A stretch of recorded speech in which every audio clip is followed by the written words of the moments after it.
قومی اردو کونسل کی جانب سے دہلی میں منعقدہ عالمی اردو کانفرنس پیر سے شروع ہو گئی ہے۔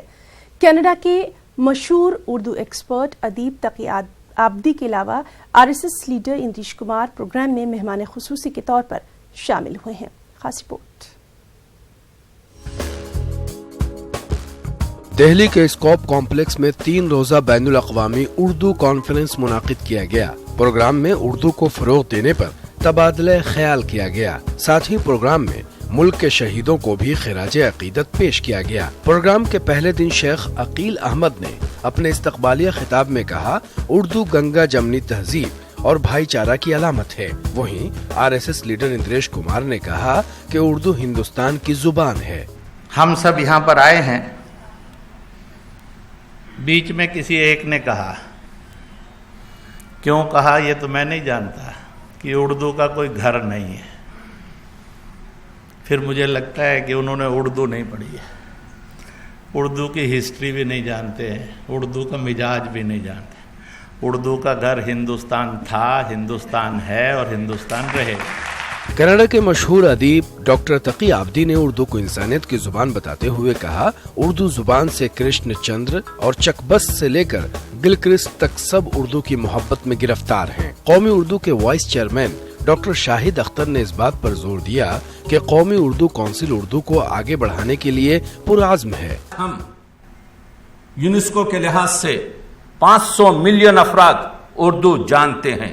اگر میں کہوں مجھے پانی دو تو آج کی دنیا میں 500 ملین افراد مجھے مانے دیں گے۔ وہ اور بات ہے کہ اردو اب کانوں کی زبان بن کے رہ گئی ہے، آنکھوں کی زبان بن کے نہیں رہی۔ میں نے اس لیے کہا کہ شہید بھگت سنگھ کی زبان جو ہے وہ اردو ہے، اور اس ملک کو آزاد کرانے میں اگر کسی اہم رول کسی زبان کا کردار کرا ہے تو اردو کرا ہے۔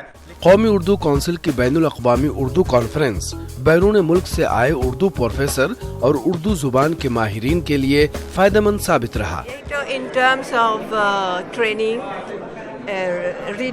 readership, and then conference, workshop, scholarships, and so many students have come here even to India.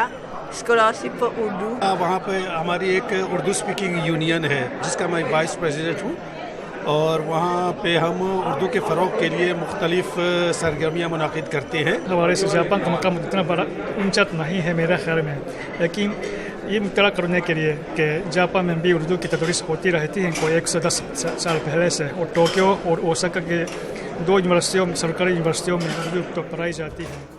قومی اردو کونسل نے اس بار اپنے اس کانفرنس کو اردو زبان کے پروٹیکشن اور پروموشن پر مرکوز رکھا۔ نیوز 18 اردو کے لیے دہلی سے خرم شہزاد کی رپورٹ۔ تو آج کی تازہ خبر میں فی الحال اتنا ہی۔ آداب۔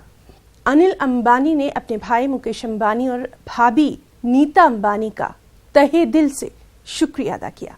انہوں نے کہا کہ مشکل وقت میں میرے بھائی مکیش امبانی اور نیتا امبانی میرے ساتھ کھڑے رہے۔